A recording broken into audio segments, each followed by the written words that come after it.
지역 이슈를 속 시원히 풀어보는 헬로우 이슈 토크입니다. 해외 연수 중 벌어진 이문분 위원장의 폭언과 갑질 관련 논란으로 부천시 의회 여야가 대립하면서 의정 활동에도 후폭풍이 이어지고 있습니다. 국민의힘은 진정성 있는 사과를 거듭 요구하면서 상임위를 보이콧하는가 하면 민주당은 더 이상 끌려다닐 수 없다며 강경하게 맞서기도 했죠. 자, 이 같은 대립 때문에 행정복지위원회는 파행을 거듭한 가운데 가까스로 마지막 날인 회기 15일 안건심사가 이루어졌습니다. 구청 복원을 골자로 한 조례안의 직권 상정은 피했지만 안건심사보다는 여야 정쟁으로 얼룩졌는데요. 정례회는 마무리가 됐습니다. 그러나 공방만 컸던 부천시 의회가 영 찜찜합니다. 오늘 이 이야기를 좀 돌아보겠습니다. 함께 할 두 분 소개합니다. 이강인 오정주민자치회 부회장과 오세광 전국매일신문국장 나오셨습니다. 안녕하십니까? 안녕하십니까? 네.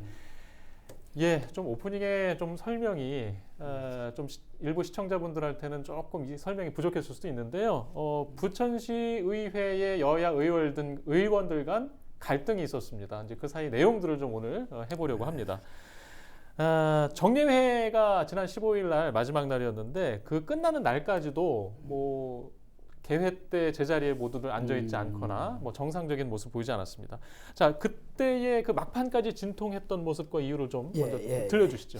부천시의회 제268회 정례회가 1차 본회의부터 이제 더불어민주당 소속의 의원 성추행에 의해서 또 2차로 재정문화위원장의 막말과 갑질 의혹이 이제 폭로되면서 사실 이제 시끄러웠습니다. 이후 상임위가 이제 곳곳에서 이제 파행으로 이제 지연되다가 지난 15일 이제 정례 마지막 날인 2차 본회의에서 또 의사 일정이 7시간이나 지연되면서 이제 파행을 겪다가 가까스로 이제 개회돼 가지고 모든 안건들이 이제 처리가 됐는데요. 이번 부천시에서는 국민의힘 쪽에서 잘 아시다시피 더불어민주당 소속의 의원의 어떤 성비위 사건을 이제 폭로해서 더불어민주당을 곤욕스럽게 했고요. 또 그 다음으로 이제 재문위원장의 해외 연수 과정에서의 어떤 막말과 갑질 의혹을 이제 폭로하면서 더불어민주당의 어떤 도덕성을 이제 들춰냈다고 보여지는데요. 이후 이제 이런 사건들이 폭로되면서 이문분 의원장이 소속되어 있는 재문위는 물론이고요. 행정복지위원회 또 예산결산위원회에서 또 정상적인 회의가 진행되지 못하고 이제 파행을 보았습니다. 사실 특히 이제 이번 정례에서 부천시 집행부가 이제 시급한 안건으로 이제 부의한 것이 광역등 폐지와 관련한 조례안인데 해당 상임위가 이제 행정복지위원회였습니다. 이제 여기서도 이제 이문분 의원의 어떤 사과를 요구하며 이제 파행을 빚다가 이제 정상적으로 이제 회의가 진행되지 않았는데요.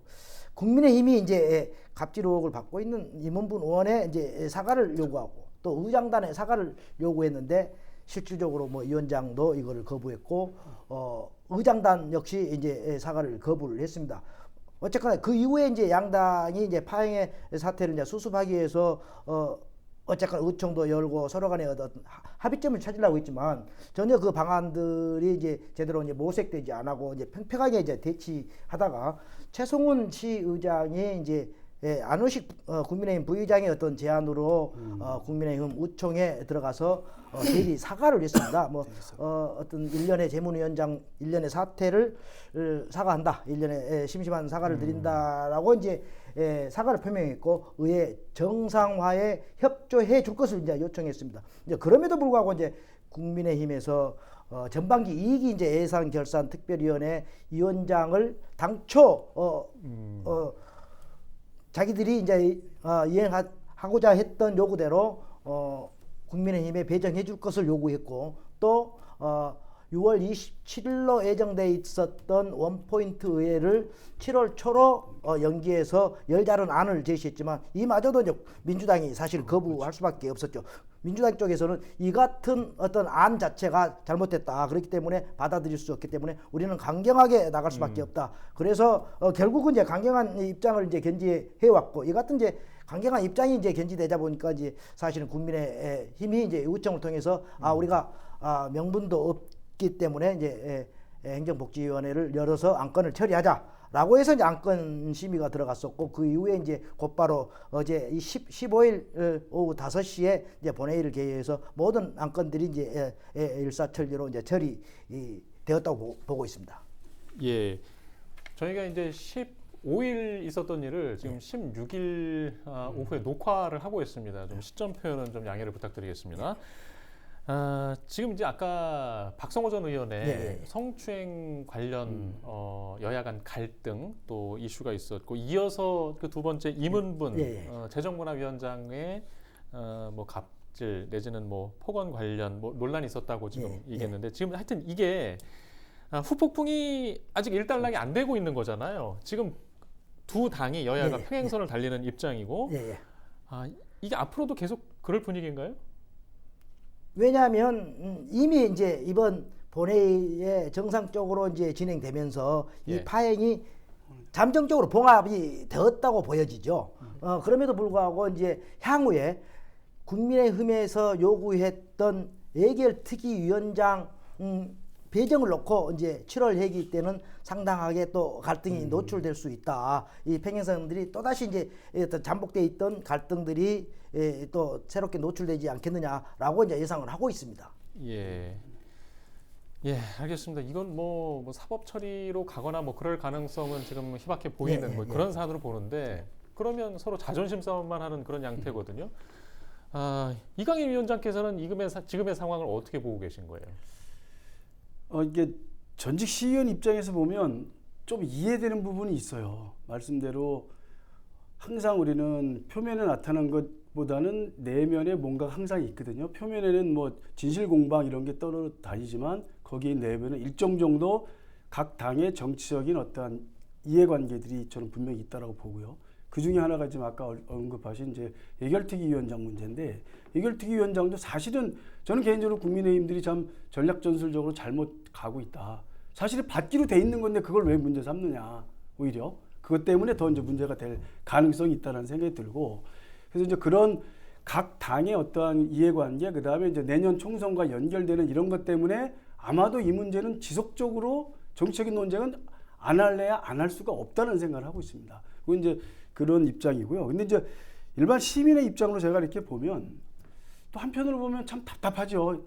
아주 단순한 문제임에도 불구하고 그냥 사과하면 끝나지 않을까? 뭐 이렇게 생각할 수 있는데 그렇게 안 되고 있단 말이죠.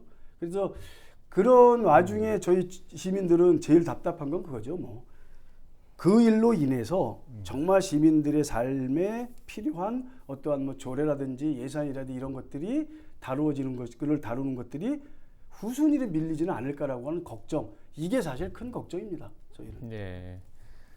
자, 일단 국민의힘이 계속 사과를 요구하면서 정상적인 어떤 본회의 참여를 전제로 민주당의 요구 사항을 또 보내기도 했고 지금 일단 국민의힘이 기다리는 것, 수용하겠다고 하는 것들은 무엇인가요, 정확히? 수용하겠다고 하는 것은 아무것도 없습니다. 그러니까 수용할 수 있다고 생각하는 것. 그러니까 요구하고 있는 것은 뭔가요? 수용할 수 있는 것은 아까도 지적했다시피 예결특위위원장을 당초에 약속한 대로 주기만 하면 됩니다. 그리고 실제 이제 예결위의 구성이 이제 5대 4기 때문에 위원장이 국민의힘에 가도 전혀 상관이 없다.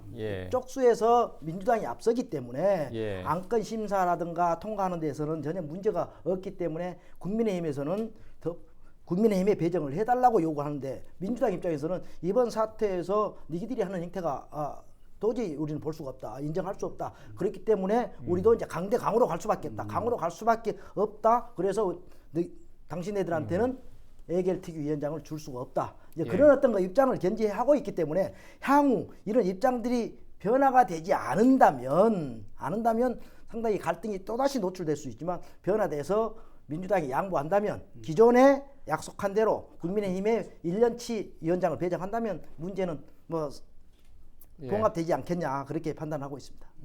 지금 이제 우리 시민들이 보기에는 자 그러면 지금 여야 간 이런 갈등 때문에 의회 의정 활동을 제대로 하는 건가? 왜 이런 회기 동안 생산적이지 못한 건가? 이런 지적이 있는 거거든요. 이번 정리회 때 문제 삼는 게 바로 이제 그런 지점인데 어떻게 생각하세요? 지금 뭔가 정상적으로 준비했던 것들을 제대로 심사하지 못했잖아요.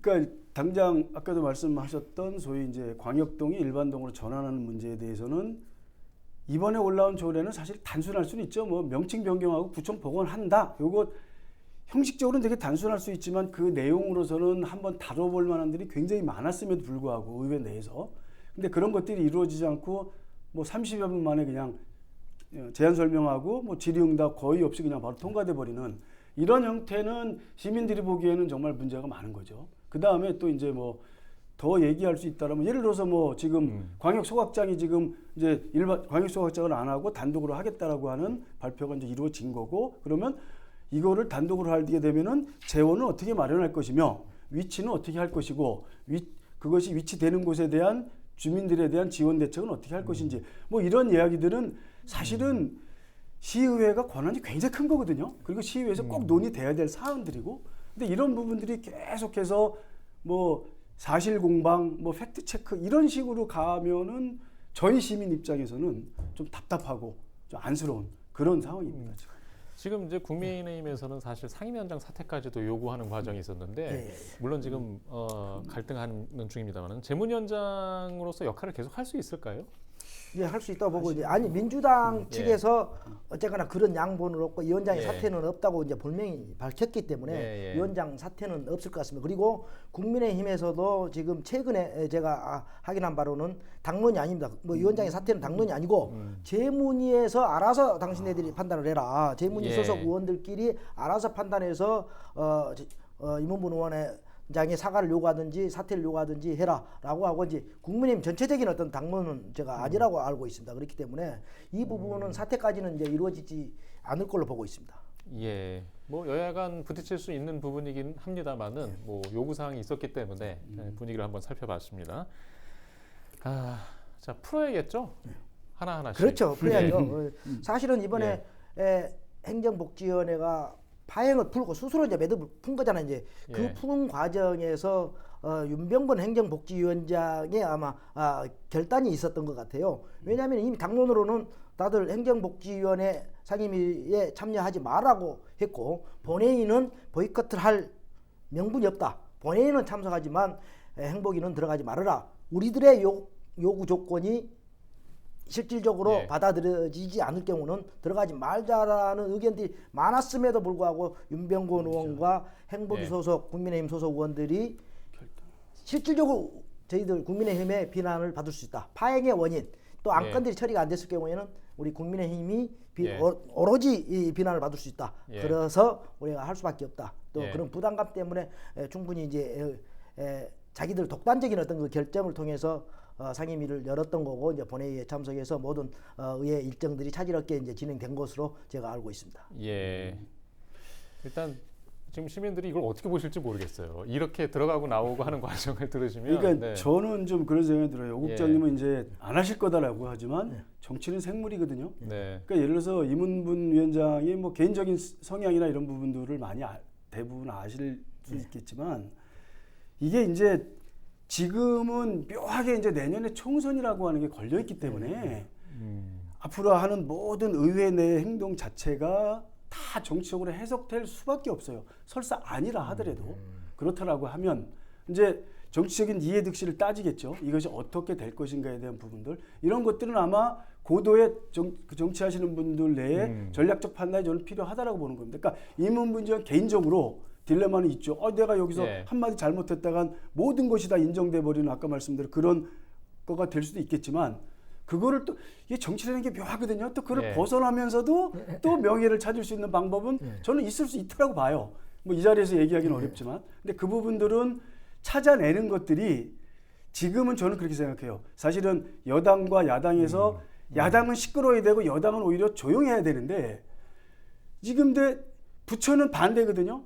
부처는 민주당이 여당이에요. 그러니까 민주당이 좀 조용해야 되는데 민주당이 계속 시끄러워. 그렇다라고 하면 아마도 민주당 내에 컨트롤 타워가 있다라고 한다라면 이제는 좀 어느 정도 결단을 내려야 되지 않은가. 저는 개인적으로 그렇게 생각합니다. 그것이 저는 시민들을 위한 것이 아닐까 그런 생각을 좀 하고 있습니다. 그 결단은 이제 본인이 안 한다면 왜 뭐 지역위원장이라든가 도당 차원에서 어떤 뭐 결단이 필요하다 이런 말씀인가요? 예.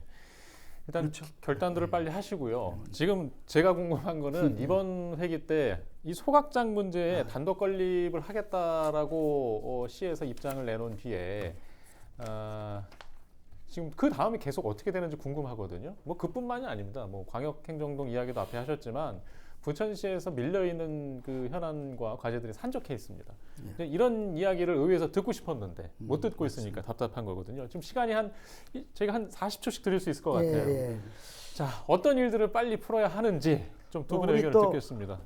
부회장님께서 사실은 쓰레기 소각장 관련해서는 워낙 많은 활동을 했고 또 광역 쓰레기 소각장을 반대하고 단독으로 가게 한 또 장본인이 이렇게 이제 우리 이강인 부회장님이신데 제가 확인한 바로는 뭐 최근에 입지 선정 관련해서 공고가 나왔는데 네. 입지를 우리 지역에 놓겠다고 신청할 만한 어디 지역이 있나요? 없을 걸로 보여지거든요. 그래서 그렇다면 이 입지 선정위원회 공고 관련해서는 충분히 뭐 형식적인 어떤 공고에 불과할 거고 부천시가 최종적인 어떤 그 TF팀을 구성해서 또 주민들하고 합의한 상태에서 이제 입지가 최종적으로 선정될 걸로 보입니다. 그리고 지금 현재 이제 예산이 확보가 되지 않았기 때문에 예산이 추경에서 확보하는 대로 용역을 통해서 모든 어떤 그 진행 사항들을 추진하겠다는 게 부천시의 입장인 걸로 알고 있습니다. 예. 말씀하시죠. 그 의원회에서 다룰 내용 중에 꽤 많지만 일단은 소각장 문제 관련해서는 지금 오세훈 국장님 말씀대로 입지선정 공고가 났음에도 불구하고 많은 혜택을 주겠다라고 하면서 유치지역 신청해라고 했는데 아마도 단 한 군데도 아마 신청을 안 했을 거고요. 그거는 우리가 예측할 수밖에 없는 상황이고 그렇다라고 하면 말씀대로 이제 입지선정위원회가 구성이 돼야 될 텐데 입지선정위원회가 구성이 됐을 때 그러면 어떠한 기준과 절차를 갈 거냐가 이제 가장 핵심인 것 같은데요. 저는 지금 현 위치가 문제가 있다라고 하는 것은 양쪽 진영에서 다 똑같이 얘기하는 것입니다. 예를 들어서 광역화를 반대했고 이걸 이전하라고 주장했던 오정동 주민들의 입장에서는 자 20년 동안 그 자리에 있었고 계속해서 행정이나 정치권에서는 이 소각장이 인체에 해도 없고 아무 문제가 없다라고 하니 이젠 어디에 있어도 된다. 굳이 이 자리에 있어야 되느냐라고 하는 게 또 하나의 입장이 있을 수도 있고요. 또 하나는 이제 대장 신도시와 계양 신도시의 가운데 있는 거에 대한 문제 때문에 어차피 이전해야 된다라고 한다라면 이전에 대한 필요성은 아마도 양쪽 의견에 다 동일할 것 같아요. 그러면 이제 어디냐의 문제인데 말씀대로 유치 지역은 없을 거라고 예측이 가능하고 그렇다면 이제 객관적으로 입지선정위원회를 어떻게 꾸리느냐 그리고 입지선정위원회에서 결정한 것을 다수가 따를 수 있을 만한 정말 제대로 된 그 설득할 만한 논리들을 개발해 내느냐가 이제 저는 관건이라고 보고요. 꼭 하나 말씀드리고 싶은 건 돈에 대한 문제입니다. 자꾸 돈이 없다라고 얘기는 하는데 돈은 물론 없겠죠. 근데 돈은 아마도 신도시가 개발되면 또 뭐 춘희동이 개발되고 옛날에 옥길동이 개발되면서 나온 그 소각장과 관련된 예산들이 다 지금 있습니다. 게다가 아마 축적돼 있을 거고요. 그 다음에 그게 뭐 비록 많지는 않을 수 있다 하더라도 그리고 앞으로도 특정 지역이 개발되면 그 지역에서 발생하는 쓰레기를 처리하기 위한 비용들은 어차피 의무적으로 내게 돼 있어요. 자체적 우리 부처지 내에서도.